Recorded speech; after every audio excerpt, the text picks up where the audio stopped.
पुरुषोत्तम प्रभु है, ये सभी चीजों से परे।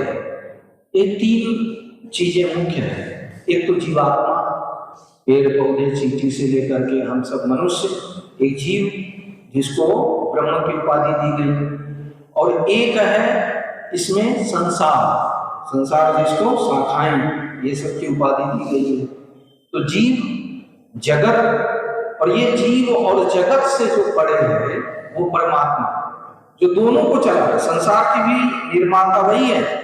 ये जो पत्थर बना, पानी, हवा, ये जो प्रकृति है, ये उन्हीं का है। और ये प्रकृति के पीछे वही परमात्मा, बस वो जो परमात्मा छिपा हुआ है, हिडन है, God is hidden behind the nature. ये प्रकृति के पीछे जो छिपा हुआ है उसको देख नहीं सकते, उसको देख भी जान भी ले तो बता नहीं सकते, क्योंकि वो जानने योग्य है भी नहीं। और किसी तरह से मान लो अनुभव कर लें तो बोल भी नहीं सकते, ठीक, वो सब हम लोग जान चुके हैं। तो भाई बस उसको अनुभव करना है, जो प्रकृति के पीछे परमात्मा है उसको अनुभव करना है। और कैसे अनुभव करना है, तो अंत में वही बात आ जाती है, सो हम वही हैं, तत्वमसि, हम तत्व रूप से वही हैं, अहम ब्रह्मास्मि, हम कुछ अलग नहीं है, आत्मा परमात्मा से अलग नहीं। ये सब बातें आ जाती है, और प्रैक्टिकली जब जीते हैं तब हम भूल जाते हैं। प्रैक्टिकली क्या होता है, हम परमात्मा को अलग कर लेते हैं और संसार को अलग कर लेते हैं और अपने को अलग कर लेते हैं, और तीनों को अलग अलग करके हम जो है सुख दुख, संयोग वियोग, हानि लाभ, जस अपजस, ये जो दुविधा है, द्वंद्व में गोते लगाते रहते हैं। और जो उस पुरुषोत्तम से जान लेता है कि हम ब्रह्मास्मि, जो पुरुषों में उत्तम है, मैं तो उसी का हूँ, मम वांसो जीव लोके जीव भूत सनातन। इसी अध्याय के 7वें श्लोक में ये बात आई है कि हम सब उसी के, जब उसी के हैं, उसी के प्रकृति के हैं, फिर किस बात की चिंता, फिर किस बात का इतना टेंशन, किस बात का इतना चाह। तो पर है क्या, मन है, दिल है कि मानता नहीं है, अब देखो क्या है, इसके आगे क्या है, इसके आगे क्या है। मन हमेशा जानने के पीछे दौड़ रहा है, और मन कभी जान ही नहीं सकता उस परमात्मा को, कभी नहीं जान सकता। पर मन जो है दौड़ रहा है, तो दौड़ने दीजिए। मन प्रकृति का है, जड़ है, तो इसको खुराक देना है। मूल बात ये कहना है, इसको थोड़ा दृष्टांत से समझिए। एक लकड़ी काटने वाला जंगल में जाता था, रोज लकड़ी काट के लाता था। अब लकड़ी काट के लाया, बेचे। उसी जंगल में एक संत भी तपस्या करता था, देखता था रोज आता है, ये लकड़ियां काटता है, काट करके फिर ले जाता है, इसको बेचता है। तो ये जो लकड़ियां काट रहे तो साधारण सी लकड़ी है, इससे आगे थोड़ा बढ़ जाए तो वहां चंदन का पेड़ है, चंदन की लकड़ी मिल जाएगा तो कई गुना कीमत इसको मिल जाएगा। तो ये और थोड़ा आगे बढ़ जाए तो सोचा, संत ने इसको जानकारी दे, उसको कहा तुम थोड़ा आगे जाओ, इससे अच्छी कीमती लकड़ियां मिलेगी। ओ संत का बात माना, आगे गया, फिर वो चंदन की लकड़ियां ला करके बेचने लगा, बहुत ज्यादा पैसा हो गया। कहा ये जो तुम पैसे फिर इकट्ठा करके फिर सोना चांदी ये सब चक्कर में पड़े हो, अरे तुम थोड़ा और आगे बढ़ जाओ, चंदन के घन के आगे, तो तुम्हें सोना चांदी खुद मिल जाएंगे। फिर लकड़ी बेच करके सोने चांदी इकट्ठे करने की जरूरत है, बस कुछ और आगे बढ़ने की जरूरत है। बात माना, चंदन के वन से आगे गया, देखा भाई एकदम खदान में एक जगह रखा हुआ है सोना चांदी, वो ला करके फिर बेचने लगा। फिर हीरे जवाहरात की तरफ गया, कहा उससे आगे हीरे हैं, और फिर उसके आगे गया तो देखा सचमुच हीरे हैं, फिर उस हीरे को लाया। मतलब इस तरह से आगे आगे जो जगत की संपदा है सब लाया। फिर और आगे क्या, एक दिन उसी व्यक्ति ने, वो जीवात्मा ने संत से पूछा इसके आगे और क्या है, और उसके आगे और कुछ नहीं, उसके आगे मैं ही हूं। उसके आगे क्या है, मैं। कभी तुमने अपने को तो तलाश किया नहीं, और हम लोग करते हैं, शुरू में तो बहुत और लगाते हैं। देखिए जब हम लोग अनएम्प्लॉयड थे, युवक थे, उस समय यदि 10 रुपये हाथ में आ जाए तो समझते थे कि 10 करोड़ के बराबर आ गए, और फिर 10 रुपये के क्या चॉकलेट कर देंगे। अभी भी किसी बच्चे को आप दे दीजिए 10 रुपये या 100 रुपये, उसके लिए मानो अमूल्य धन।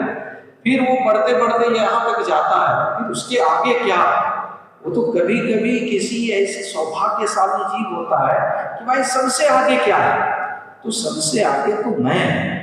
जैसे आजकल आप हर जानकारी गूगल से ले सकते हैं, हर जानकारी मिल जाएगा।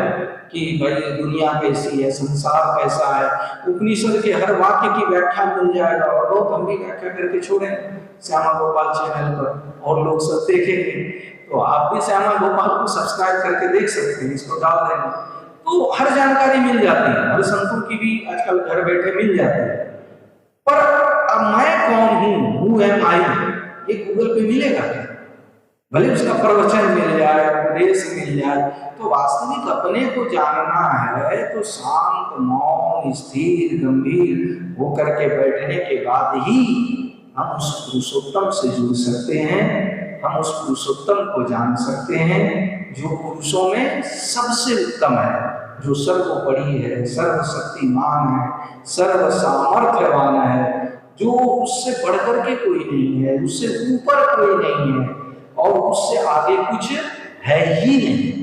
तो ये जो परम पद है, जो वहां तक पहुंचने का रास्ता है, तो ये रास्ता संसार से हट करके संसार के सबसे अंतिम में जो बचता है।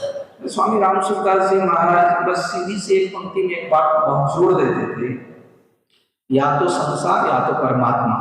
कबीरदास जी ने भी कहा, प्रेम गली अति साकरी जाने दो न समाए, या जब मैं था तब हरि नहीं, जब हरि है तब मैं नहीं। कितनी बार सुन चुके हैं, सबको पता है, पता हमको भी है, पर क्या करें, बस सुनाने के लिए सुनाना है, आपको भी सुनने के लिए सुनाना है। तो न मन मरा न माया मरी, मर गए कभी। तो ये ना हम मरने वाले ना आप मरने वाले, एक मन तो कभी मर नहीं वाले, भले हम और आप मर जाएंगे, इस संसार को छोड़ के चले जाएंगे। हम लोग भी कहते हैं माया झूठा है, फिर भी कौन कितना देगा, भाई इसी पर नजर रहेगा, नहीं देंगे तो फिर 6-7 दिन के बाद उनकी खिंचाई होगी। तो सत्य की चर्चा चलती रहती, रमन असत्य में होता है, तब पथिक कहाँ सत्संग हुआ, यदि असत्य से प्रीति हटा न सका। मूल बात यही है। पुरुषोत्तम योग चर्चा करेंगे भी, और करेंगे तो करते ही रहेंगे, वो तो हम सब आप जानते हैं। पर जो प्रैक्टिकल बात है, जो मूल बात है, संसार के आगे परमात्मा है और इस संसार के आगे जाना है। और शरीर संसार का है, आत्मा परमात्मा का है, तो शरीर संसार के काम में लगाना। अब हम संसार से उपराम भी नहीं हो सकते। अब ये नहीं सोचना कि संसार का आगे परमात्मा है तो सब तज हरि भज, चलो छोड़ के घर द्वार हरिद्वार और फिर घर में खटपट करके मठ पर चले जाए, तो इससे परमात्मा की प्राप्ति नहीं हो सकती। मन से जो संसार की एक पकड़ है, जो चाह, संसार नहीं छोड़ना, संसार की पकड़ छोड़ना है। नहीं तो आजकल क्या होता है कि बड़े बड़े धन दौलत ये सब छोड़ तो दिया, तो छोड़ दिया, त्याग भी आ गया, और त्याग का अहंकार पकड़ लिया। पहले धन का पकड़ था कि मैं कोई पद पर हूं या कोई प्रतिष्ठा हमको मिल रही है, उसके बाद देखो मैंने इस प्रतिष्ठा को छोड़ दिया, अब उस अहंकार को पकड़ लिया। बल्कि आदमी वही कहते हैं ना, अंदर तत्व तो वही रहा, बस कमर बदल गया, ऊपर से जो है उसकी नाम भले बदल गया, ये त्यागी है, पर अहंकार गया नहीं। पहले धन का अहंकार था, अब धन छोड़ने का अहंकार। तो इससे कभी वो परम शांति नहीं मिल सकती है। छोड़ना भी नहीं, बस कब छूट जाएगा। छोड़ना क्या है और पकड़ना क्या है? न छोड़ना है न पकड़ना है, बल्कि सत्य को जाना है। मैंने ऐसा हमने अभी भजन में गाया कि वह योग्यता को सत्कर्म कर लूं। भागवत में भी महात्मा में वो बात आई है कि जब ज्ञान वैराग की मूर्छा नहीं दूर हो रही थी, भक्ति महारानी युक्ति थी, नारद जी आए, तो नारद जी ने सोचा इनका दुख दूर करें, तो आकाशवाणी हुई क्या, सत्कर्म करो। क्या करो ये नहीं कहा, सत्कर्म करो। अब सत्कर्म के लिए उन्होंने बहुत प्रयास किया, वेद, उपनिषद, गीता, ये सब मुंह सुना है, पर अंत में सत्कर्म क्या हुआ, तो भाई उनको भागवत सुना। भागवत का मतलब ये भागवत पढ़ते हैं थोड़ी है कि कन्हैया ने कैसे माखन चोरी की, कहते तो हम भी सुनाते हैं, कोई सुन लेगा तो कहेगा तो फिर भागवत सुनने का क्या मतलब। बल्कि तात्पर्य क्या है कि सत्कर्म मतलब भगवत्ता को जान लेना, भगवत्ता मतलब मैं कौन हूँ उसको जान लेना। और फिर ये जो संसार का डर है, और सबसे बड़ा जो डर है मृत्यु का, कि मैं मरने वाला हूँ, मैं ये जीव हूँ, बस वो मरने का डर मिट जाए। जैसे मरने का डर गया, अमर हो गए। अमर का मतलब ये नहीं कि वो मरेगा नहीं, अमर का मतलब है जो मरने का भय है, वो भय चला गया, वो अभयम पद पर स्थित हो गया। और अभय पद पर तभी स्थित हो सकता है जब वह पुरुषोत्तम को जान लेगा। मैं कहूँ अरे कितने आए, तो प्रवाह चल रही है, ऊर्ध्व मूलम अधो शाखा, तो ये प्रवाह चल रही है, तो ये प्रवाह चलते ही रहेगी। और कब से चल रही है इसका पता भी नहीं, और कहाँ जाके रुकेगी इसका भी पता नहीं। तो इसका जब ना आदि पता है तो अंत कैसे पता होगा। तो ये तो चलेगी। और हम दुनिया का सोचते हैं कि बहुत कुछ जान लिए, बहुत कुछ पता लगा लिए, पर अपने बारे में पता नहीं लगा। कई लोग व्हाट्सएप में भेजते हैं कि भाई मंगल में जीवन है कि नहीं है, इसका पता लगा लिया। जीवन में मंगल कैसे है या उसमें है कि नहीं, इसका पता नहीं लगा पाते हैं। और इसीलिए तो हम बड़ा डिप्रेशन में चले जा रहे हैं। आज देखिए जो जितना समृद्ध है, और उसके घर देखिए, घर तो बड़ा एकदम से सब कुछ है उसके घर में, टीवी सेट, सोफा सेट, सब सेट है, पर जीवन अपसेट है, वो है ही नहीं सेट। क्या कारण है? बस कारण यही है कि वो अपने मूल स्रोत को नहीं पहचान पाए। तो अध्यात्म क्या है? जीवन के मूल स्रोत को पहचान लेना, जड़ को पहचान लेना, मूल को पहचान लेना। तो आइए यही कि हम अपने मूल स्रोत को कैसे पहचाने, यही पुरुषोत्तम योग है। परमात्मा का मूल क्या है? मूल ऐसे तो श्लोक हम लोग जानते हैं, श्लोक में दिया भी है, ऊर्ध्व मूलम अधः शाखम् शाश्वतम प्राहुरव्ययम् छन्दसि यस्य पर्णानि यतं वेद स वेदवित्। ऊर्ध्व मूलम अधः शाखम् अश्वत्थम प्राहुरव्ययम्। ये तो हम लोग जानते हैं, और इसका अर्थ यही है कि ये संसार कैसा है, तो उल्टा वृक्ष है। क्योंकि नए हैं तो थोड़ा खुल के ज्यादा लंबा करें, समय को काटें, और हम लोगों को पता है ये संसार कैसा है, तो ऊर्ध्व मूलम, ये संसार रूपी जो अस्वस्थ पीपल वृक्ष है उसका जड़ ऊपर है, और उसके पत्ते डाली ये सब शाखाएं, ये सब अधः नीचे की तरफ है। अब इसमें जो ऊर्ध्व मूलम है वो परमात्मा का प्रतीक है, और ये जो अधः शाखा यानी जो ये डाली है, तना है, ये ब्रह्मा का प्रतीक है, जीव का प्रतीक है। और इसमें जो अस्वस्थ है, ये जो वृक्ष है, ये संसार का प्रतीक है। अब संसार से कैसे उपराम होने आदि आदि ये सब अगले श्लोक में इसकी विशेष चर्चा करेंगे। पर मूल ऊपर है। ऊपर का मतलब क्या है कि आगे, ऊपर का मतलब कोई सिर्फ अपने सर के ऊपर ही नहीं होता है। ऊपर का मतलब है कि जो जड़ है उसको पकड़ना, जो मूल है, मूल मतलब जो इसके आगे और कुछ नहीं, जिसके आगे बिल्कुल फुल स्टॉप है, सबसे उसके आगे और कुछ है ही नहीं। जो मूल है वो सबसे आगे है, सबसे ऊपर है, सबसे श्रेष्ठ है, और वही सर्वोत्तम है, वही पुरुषों में उत्तम है। अब उसकी कोई रूपरेखा नहीं बना ले कि वो भी बंसी बजाते हुए होंगे, कोई भी धनुष धर कर पकड़ करके होंगे, या त्रिशूलधारी होंगे।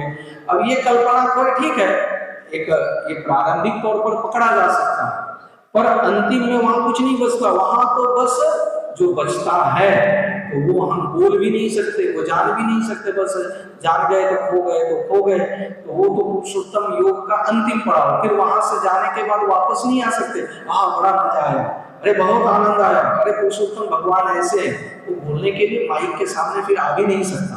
वहां पहुंच गया तो पहुंच गया। तो इसका मतलब ये कहेंगे कि जो माइक पे बोल रहे हैं उसने पुरुषोत्तम योग को समझा, करीब करीब है। और जिस दिन बिल्कुल हो जाएंगे, ये नहीं समझा, टंट की चोट पे कर सकते हैं जो संतों से सुना, तो इसका मतलब हम भी नहीं समझे, पर हाँ करीब करीब है, थोड़ा मैप मिल गया है, नक्शा मिल गया है, अभी पहुंचे नहीं। इतना भगवान की कृपा है, या उस सर्वशक्तिमान भगवान की कृपा के हमें नक्शा मिल गया। अब उस नक्शे पर पकड़ करके हम कैसे वहां तक पहुंचे और उनके साथ जुड़ जाएं, तो इतनी कृपा है। और जब जैसे ही जुड़ जाता है फिर वो वापस बोलने के लिए, जानकारी देने के लिए नहीं आता, हम ऐसे आए थे तुम भी आ जाओ।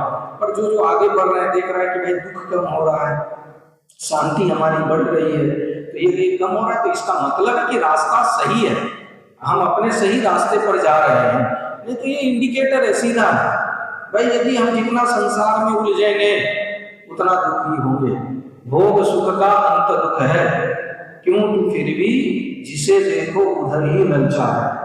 अब जाइए 100 में 80 क्यों 99 व्यक्ति आपको भोगी ही मिलेंगे, योगी और उपयोगी बड़े कम ही लोग मिलेंगे। सबको संसार चाहिए, भले यूट्यूब के माध्यम से हो चाहे जैसे भी हो, सब वही मनी मनी है। पहले सत्संग के माध्यम से डायरेक्ट पैसा कमाने का था, अब क्या है कि भाई यूट्यूब में 2000 सब्सक्राइबर हो जाएंगे, 1000 सब्सक्राइबर नहीं हो जाता मोनिटाइज हो जाएगा, घर बैठे करोड़ों आएगा। अब तो सब एकदम मोबाइल देख करके प्रवचन दे रहे हैं, भी दे रहे हैं, अब वो चाहे नहीं हो, जिसको लाभ मिले मिले। पर अब बस हिडन एजेंडा क्या है, हमारा लक्ष्य कहाँ है? देखिएगा धुरी में कहीं ना कहीं संसार ही है, केंद्र में संसार ही है। यदि हमारा केंद्र संसार हट करके परमात्मा हो जाए तो फिर जीवन में वो शांति का अनुभव होने लगता है। इसलिए ध्यान करना नहीं, ध्यान से देखना है। क्या देखना है कि हमारा मन कहाँ जा रहा है, किधर जा रहा है, देखते ही। और देख करके फिर क्या होता है कि हम अपना ज्ञान उस पर अप्लाई कर देते हैं। नहीं ठीक है, थोड़ा देख लेते हैं, संसार को भी देख लेते, ये थोड़ा के चक्कर में फिर ज्यादा हो जाता है और फिर सावधानी हटी, दुर्घटना घटी। साधना क्या है? सावधानी ही साधना है, ये हम सबको ही जानते हैं। बस जैसे ही हम असावधान हुए संसार हावी हो गया, और जैसे संसार हावी हुआ हम दुखी होंगे ही होंगे, कोई नहीं बच सकता। ऋषि मुनि यहाँ तक कि भगवान भी नहीं बच सकते। राम कृष्ण जो भी हैं आए, जितना संसार में मुझे भी दिखा कि अब भी देखो रो रहे हैं, चाहे पत्नी के लिए हो, कामिनी कांचन के लिए हो, चाहे अपना मुक्ति के लिए, देखो हम भी रो रहे हैं मनुष्य की तरह। और जब रोना भले बोले कि लीला करें, तो लीला किसके लिए? हम ही सबके लिए। ऐसा करोगे तो ये फल मिलेगा, और ऐसा नहीं करोगे तो तुम तो पहले मुक्त थे, तुम शांत थे, तुम अविनाशी हो, तुम सहज सुख के राशि हो। तो फिर तुम किस बात का दुख बताता है कि हम कितने संसार में रचे बचे हैं। ये पुरुषोत्तम योग में जो मूल है उसको पकड़ना है, और जो उस मूल को पकड़ लेता है, मूल स्रोत को जान लेता है, तो फिर वो संसार को समझ लेता है। संसार को मतलब वो संसार रूपी जो पत्ते हैं ना, वेद है, वो सब ज्ञान आ जाता है। कबीर जी, तुलसीदास जी, ये सब कौन वेद पढ़े होंगे? हमें नहीं कहते कि नहीं पढ़े, ये भी नहीं कर सकते, पर नहीं लगता कि बहुत ज्यादा उपनिषद पढ़े होंगे। पर उन्होंने जो कुछ भी कहा वेद ही तो है। आप जब बिल्कुल आपके अंदर छल कपट प्रपंच नहीं है, बिल्कुल आप सीधी राह चल रहे, आप वेद के ही रास्ते चल रहे हैं, आप वेदांत में ही हैं। सर्ववेद सवेद विदा, वेदांत क्या है? बहुत ज्यादा वेदों को जानने को वेदांत नहीं कहते हैं, उसको तो विद्वान कहते हैं। विद्वान अलग है और विवेकवान अलग है, यानी वेद को जानने वाला अलग है और वेदविद अलग है। वेद को जानने वाले को विद्वान कर सकते हैं, वेदविद नहीं कर सकते।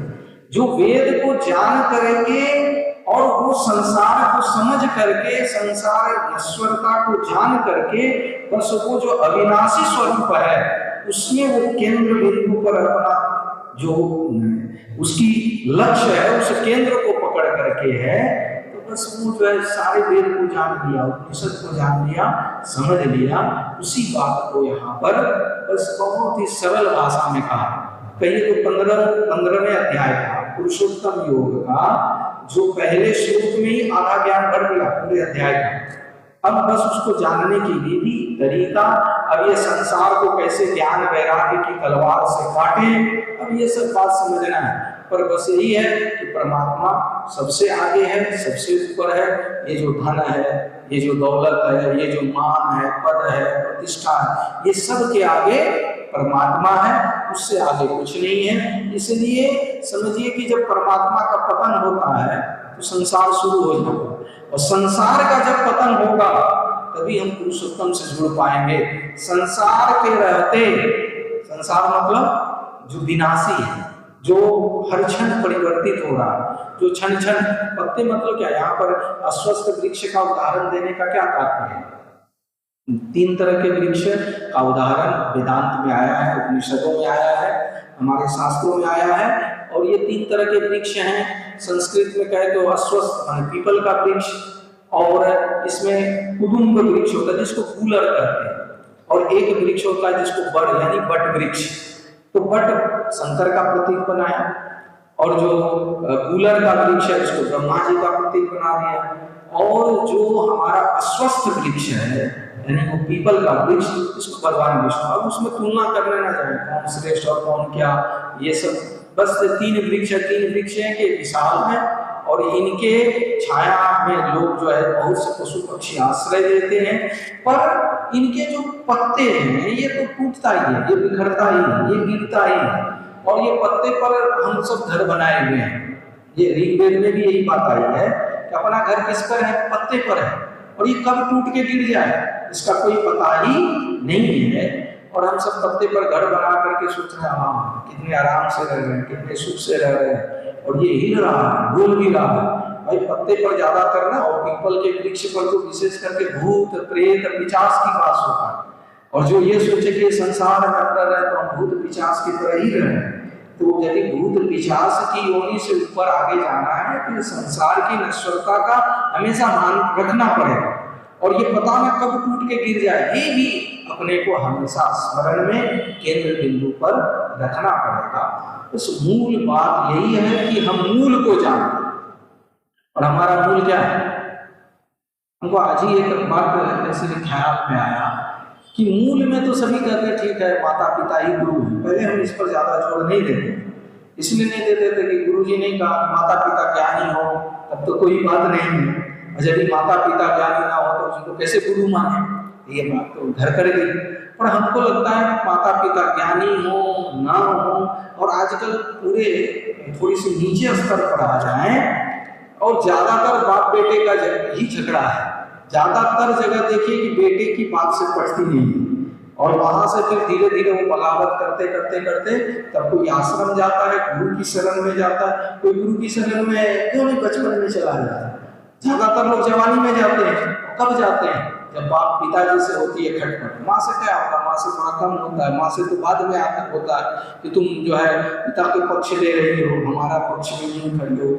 तो मूल तो माता पिता ही है, हम तो उन्हीं के मान लीजिए रजबीरी से हम लोग जन्म ली, और जैसे ये सब शब्द प्रयोग करें बड़ा सुनने में अटपटा लगता है। यदि हम अपने मूल की तरफ जाएं, अध्यात्म के मूल स्रोत की तरफ जाएं, तो मैं कौन हूँ, तो मैं कौन हूँ के लिए पीछे जाना पड़ेगा एकदम जड़ की तरफ, और जड़ अंधेरे में है, जड़ को पहचानना बड़ा मुश्किल है, मूल को जानना बड़ा मुश्किल, इसलिए ऊपर ऊपर जो है ना वो पत्ते रंगीन फल फूल इसमें जो है उलझे रहते हैं, और इसको हम मूल को न जानने के कारण जो है ये सुखी दुखी होते रहते हैं। और जो मूल को जान लिया तो सबको जान लेता, तो मूल को जानने का मन भी नहीं करता।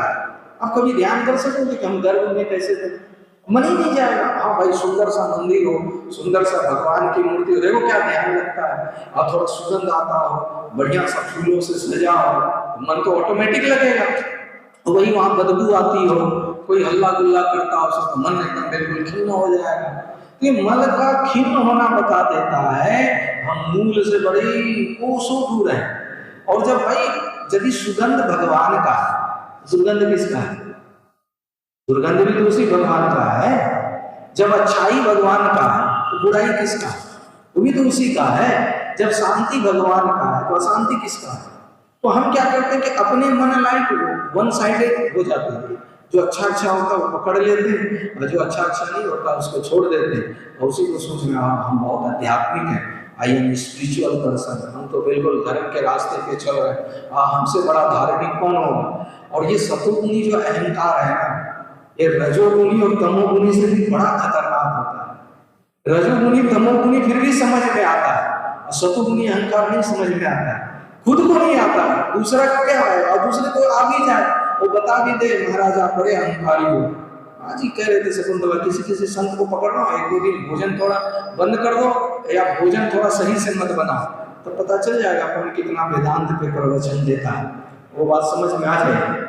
हमने आज सामने कहा आधे घंटे तक अपर्णा जी की थी, और अपर्णा जी से यही सब बातें की कि आप हम बैठे, कल आप जो बोल रही थी धर्म पर, ठीक है, पर हम लोगों का कर्तव्य क्या है।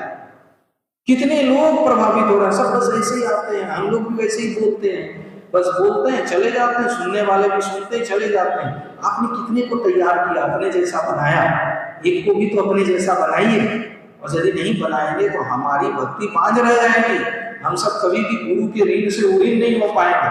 अपनी भी परंपरा नाद परंपरा है, एक बिंदु परंपरा है। जैसे कोई माता पिता के ऋण से तब उड़ीन होता है जब वो भी मतलब अपने जैसा एक संतान उत्पन्न कर देता है, और जब संतान को उतना बड़ा कर दिया तो माता पिता का ऋण नहीं रहा, भाई आपने हमको जन्म दिया, हमने भी वैसा एक परंपरा को खड़ा कर दिया। ये गृहस्थ धर्म, माता पिता का ऋण कई प्रकार के देव ऋण, ऋषि ऋण, ये सब आपको पता है। तो अब ऋषि ऋण से, गुरु ऋण से कैसे मुक्त होंगे?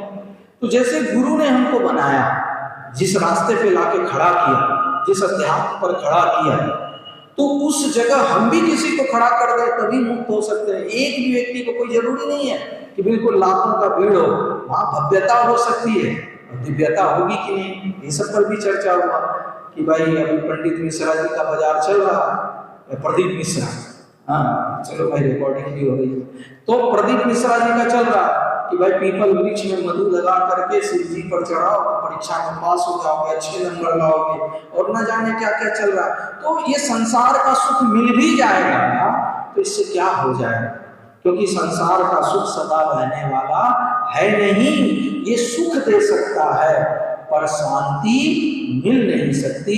शांति चाहिए तो ये संसारिक सुख को ये नहीं करते कि एकदम लात मारते हैं, आए तो मोस्ट वेलकम। उसमें भी ये भी चर्चा की कि अब कोई आ रहा है लक्ष्मी जी तो भी सावधान रहना चाहिए, इसमें भी हमने चर्चा की कि नहीं कि कोई भक्त दे दिया तो ले लें, नहीं तो ले लेंगे तो क्या होगा, उस भक्त के हम ऋणी हो जाते हैं, फिर उसको हम डांट नहीं पाते, उसको बोल नहीं पाते, उसको हम फटकार नहीं पाते। इसलिए आए तो मोस्ट वेलकम, ये भी हमको अच्छा नहीं लगता। क्यों ले कि कौन किस भाव से दे रहा है, अब 10 रुपया देगा और 10 घंटे तक भुगवाएगा, तो अपनी 10 रुपया तुम अपने पास रखो, बल्कि यदि बनना है तो मेरे जैसा बन जाओ। वो संतों की सेवा, गुरु की सेवा उनके जैसा बन करके ही हो सकती है। ये धन संपदा की वस्तु दे करके नहीं हो सकती। यदि धन संपदा की वस्तु से दे करके होती तो वो संत ने कहा आगे जाओ, हीरे जवाहरात सब मिलेंगे। भाई उसको इतना नहीं पता है, जिसको इतना पता है वो खुद क्यों नहीं कर रहा है? जिसको इतना पता है कि ये करने से ये धन मिल जाएगा तो भाई खुद क्यों नहीं कर रहे हो? इसका मतलब ये नहीं कर रहा, जो कर रहा है वो हमको करना है। ये जो बोल रहा है वो करने में मूर्खता, नहीं तो खुद नहीं करते। इसलिए जरा गौर से कभी कभी विवेक को अपने केंद्र बिंदु पर ला करके जड़ और चेतन को अलग करके बड़ी सूक्ष्म बुद्धि से पकड़ना पड़ता है।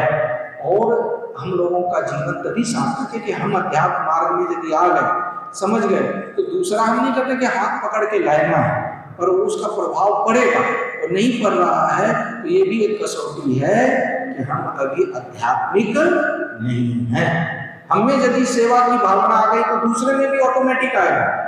हम मान लो झाड़ू लगा रहे हैं तो दूसरे को भी लगेगा नहीं, और यदि हम दिखाने के लिए लगा रहे हैं, कुछ और प्रभाव दिखाने, तो दूसरे में आएगा ही नहीं। और नहीं आ रहा है तो ये एकदम स्वतः सिद्ध है। और थोड़े देर के लिए आ भी जाए, ये अस्थायी टिक नहीं सकता, ये क्षणिक होगा, पर ये परमानेंट नहीं हो सकता।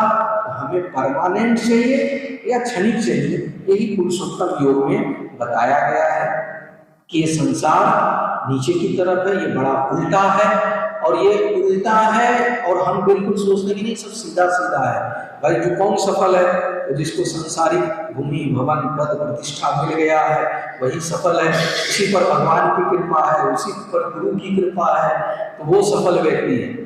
ये ऐसा नहीं है, ये संसार से उल्टा, ये ऊपर है। इससे जो संसार की वृक्ष है इसका जड़ बिल्कुल ऊपर है, और ऊपर का मतलब है कि वो सर्वश्रेष्ठ है, और सर्वश्रेष्ठ का मतलब है कि वो मूल है। मूल का मतलब कि वो हमारा ओरिजिन है, वो हमारा उद्गम है, और जो उद्गम को जान लेगा तो वो अपनी मुहाने को भी जान लेगा। यहाँ पर शुरुआत भी यहीं से हुआ, उपक्रम यहीं से हुआ कि वो वेदविद है।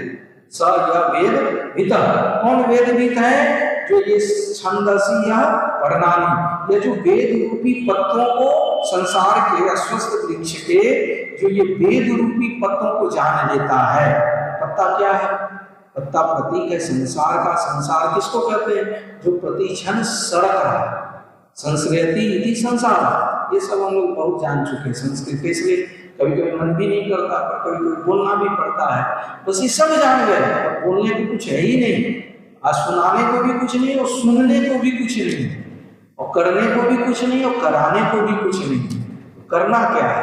बस करना यही है कि सत्कर्म क्या है, उस सत्कर्म को केंद्र बिंदु में रख करके इस जीवन को बस ऐसे जीना है। कैसे जीना है सबको पता, पर जी नहीं पाते। जैसे जल में कमल, कीचड़ में कमल है, जैसे जल में नाव है, बस ऐसे जीना है एकदम साधारण व्यक्ति की तरह, जैसे कामी पुरुष की तरह। और लगे कि सबको क्या रही है, मेरे तरह कुछ दिखाना नहीं क्या है स्पिरिचुअल, ऊपर ऊपर संसार के हम भी तुम्हारे जैसे, पर अंदर से हम तो उसी परमात्मा, आत्मा परमात्मा के लिए और शरीर संसार के लिए, और बिल्कुल दोनों में अटैच। ये बोलना कितना आसान रहता है, ये होता ही नहीं है, हो नहीं सकता। हो जाएगा तो फिर कहना ही क्या है, फिर वो मन लगेगा ही नहीं, लग सकता नहीं संसार में, वो संसार से उपराम हो जाएगा।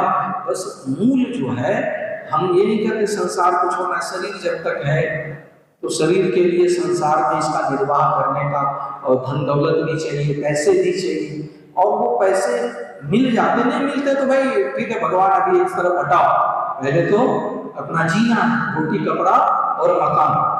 कहते हैं ना कि तन की हविस मन को गुनहगार बना देती है। मुंशी प्रेमचंद जी की एक पंक्ति हमने पढ़ा था बूढ़ी काकी में, कि तन की हविस मन को गुनहगार बना देती है, और भूखे पेट को भक्ति सिखाने वालों भूख इंसान को गद्दार बना देती है। विवेकानंद जी ने भी कहा कि हमारे देश में, हमारे मतलब राष्ट्र में यदि एक कुत्ता भी भूखा है तो उसको भोजन कराना हमारा प्रायोरिटी है। उसको तत्व ज्ञान और उपनिषद का ज्ञान वो कैसे देंगे, वो कैसे हो सकता है? पहले तो यही सबसे बड़ी सेवा है। अब ये अन्नदान है, तो अन्नदान का मतलब नहीं कि इसी में उलझ जाए। जैसे पिछली बार कहा था, नाम नहीं ले रहे, ले भी ले रहे, नितिन जी, इस सेवा में भी उलझना नहीं चाहिए। ऐसा नहीं कि हम नहीं सुनते, हम भी बात को याद रखते हैं, इस सेवा में नहीं उलझना चाहिए। संत महापुरुष करते हैं सेवा, तो इसका मतलब ये भी नहीं है कि हाथ पे हाथ धरे रह करके बैठना चाहिए, ये भी मतलब है क्या?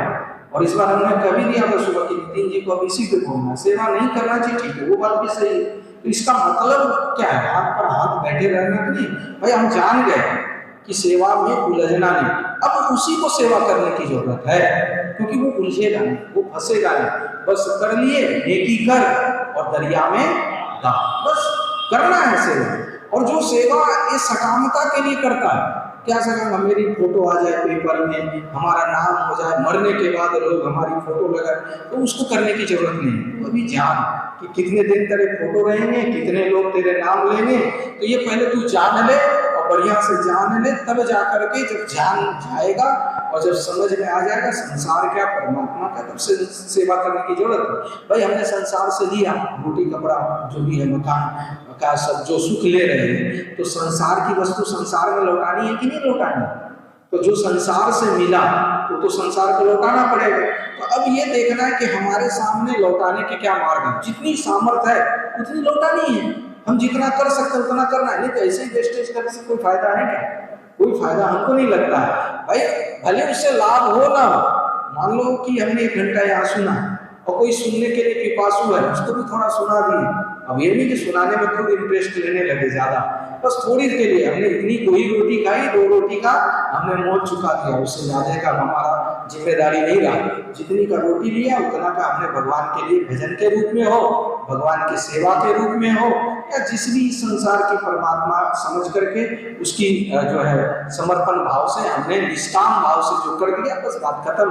बात बाकी तो अपना समय है ही, इसलिए एकदम से अकर्मण्य भी नहीं होना। कर्म अकर्म विकर्म ये गीता जी में बहुत सुन चुके हैं। तो मूल बात यह है कि बस अपने को सावधानी रखना है और सावधानी रखते हुए साधना करनी है। ये जो हमें समय शक्ति मिला है वो जो परमात्मा बिल्कुल सबसे ऊपर है, उस ऊपर की तरफ दृष्टि रखना। यदि आसमान समझ में तो आसमान ही से सबसे ऊपर, वहां पर अपनी केंद्र बिंदु होना चाहिए। ये संसार किसी भी कोने में अपना केंद्र बिंदु सेंटर होना ही नहीं चाहिए, नहीं तो हमारा सेंटर जो है संसार हो जाता है। घर छोड़ करके आश्रम बनाने में हम लगे हुए हैं, आश्रम बनाने में। अब इसका मतलब नहीं तो शंकराचार्य जी ने कौन सा गलत किया? तो शंकराचार्य जी ने बस 4 जगह और मात्र 32 वर्ष की अवस्था में 4 मठ बना दिए। तो अब ये नहीं कहते कि आश्रम नहीं बनाना, एक है कि जान करके और एक अनजाने में, लोग दोनों तरह से कार्य कर रहे हैं। सबको स्थित प्रज्ञ की, जो गीता जी के दूसरे अध्याय के 56वें श्लोक से है कि स्थित प्रज्ञ के बारे में जब अर्जुन पूछता है, अच्छा जो ज्ञानी है वो कैसे सोता है, उठता है, बैठता है, जो भगवत प्राप्त कर लिया और जो नहीं किया, क्या कोई अंतर नहीं। स्थित प्रज्ञ क्या, वो भी ऐसे ही खाता पीता सोता उठता बैठता, और एक होशपूर्वक और एक बेहोशी में, बस इतना ही अंतर है। जी सभी रहा है, समय सबका कट रहा। आज 16 जुलाई का समय 6:30 से 7:30 तक का समय सबका बीता, ऐसा नहीं कि नहीं बीता। और ज्यादातर कैसे बीता, तो कोई होशपूर्वक बिताया, कोई बेहोशी में बिताया। बस जो होशपूर्वक बिता लिया वो इतना दुखी नहीं होता, हाँ वो चिंतन करेगा पर चिंता नहीं करेगा। और जो बेहोशी में बिताया तो थोड़ी देर तो मदहोश रहा और फिर होश आते ही वो चिंता करना शुरू कर देता है। तो इस तरह से जीवन को अमूल्य समय जो हमको मिला है इसको खोना नहीं है। सार बात कहना यही है कि बस अपने मूल स्रोत को जानना है।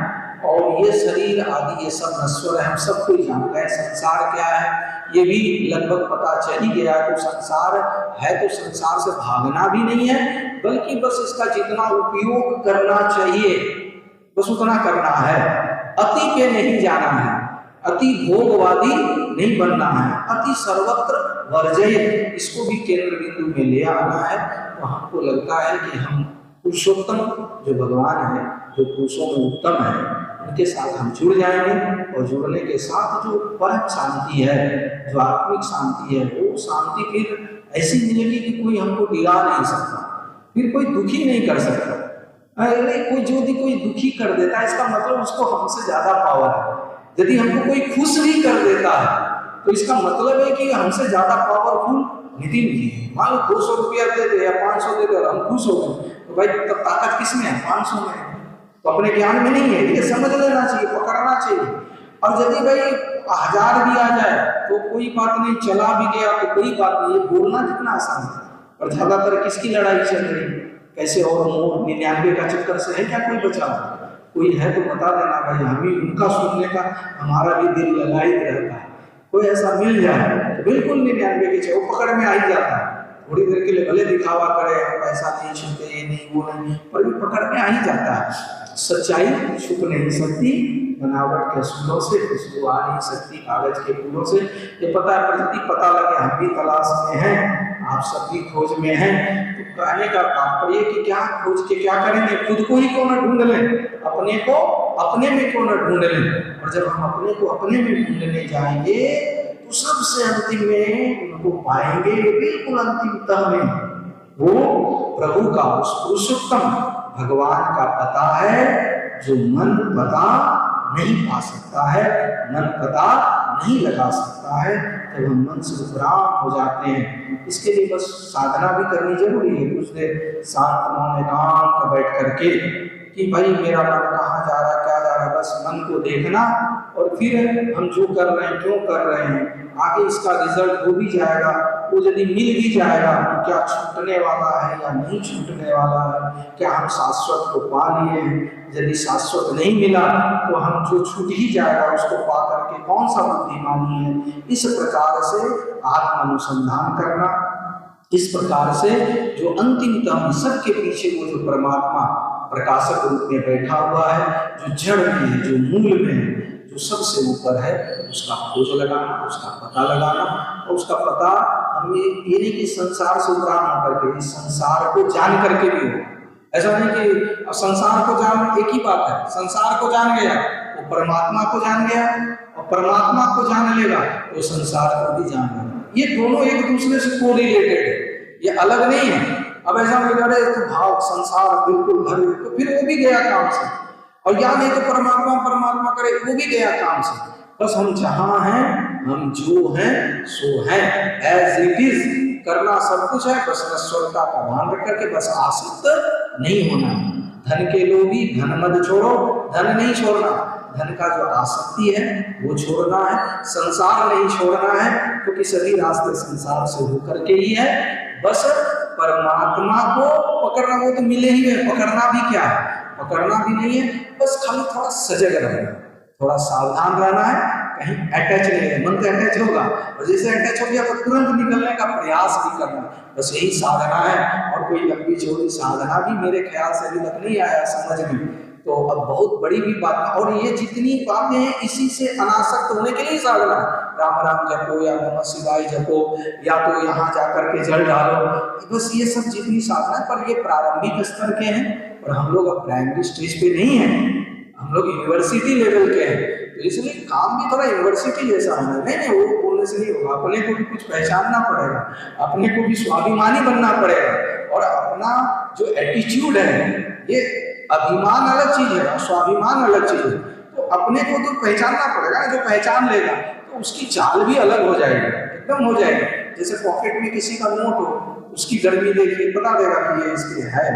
और तो जिसको ज्ञानवान है ना, आप ज्ञानी महापुरुषों को देखिए, उनका भी चाल बता देता है कि नहीं भाई ज्ञान है, उनकी आंखें बता देती है, उनका रहन सहन भी हो, बैठना उठना वो मस्त होता है, एकदम राजा वाला होता है। वो बिल्कुल भिखारी की तरह वो हाथ फैलाए, दरिद्रता नजर ही नहीं आएगी, तो वो पता लग ही जाता। तो अपने को जानिए कितना भिखारी बने रहेंगे, कितना दरिद्र बने रहेंगे, कितना मैं कुछ नहीं, मैं पापी, अरे बहुत हो गया ये सब, बस मैं नित्य शुद्ध बुद्ध मुक्त हूँ। और अब हमें जो मूल की पहचान हो गई है, उस मूल को छोड़ना नहीं है, बस उनसे जुड़े रहना है, यही पुरुषोत्तम योग है। आगे चल करके हम लोग इसी को समझेंगे। आइए कविता के माध्यम से इस 4 लाइन को समझ लें। आप लोग भी इसको एक बार दोहराएंगे। और अभी पुरुषोत्तम मास चल रहा है, तो ज्यादातर ओम नमो भगवते वासुदेवाय या ओम नमः शिवाय, जिसकी जो हो थोड़ा मंत्र जाप करें, कभी भी करें, ऐसा नहीं कि पुरुषोत्तम मास में, पर ये सब जो कुछ नियम है छोड़ना नहीं चाहिए, छोड़ देते हैं। और आपके साथ हम भी करने का प्रयास करेंगे। कभी कभी होगा ना, जो टीचर बन जाता है तो उसको लगता है उनको स्वाध्याय करने की क्या जरूरत है, करते रहना चाहिए, तो टीचर भी भूल जाएगा। तो इसलिए प्रमाद आलस्य को त्याग करके आइए 4 पंक्ति आज करते हैं, फिर बाद बाकी और इसको कविता के रूप में स्वामी ज्ञानानंद जी महाराज ने इस पुरुषोत्तम योग को ढाला है, उसकी 4 लाइन आज हो रहा है। बोले प्रेम से सच्चिदानंद भगवान की। अविनाशी पीपल है संसार ये, शाखाएं नीचे से ऊपर चढ़े। अविनाशी पीपल है संसार ये, शाखाएं नीचे से ऊपर चढ़े। पत्ते हैं इस वृक्ष के वेद ही, इसे जान जो वेद वेत्ता भई। पत्ते हैं इस वृक्ष के वेद ही, इसे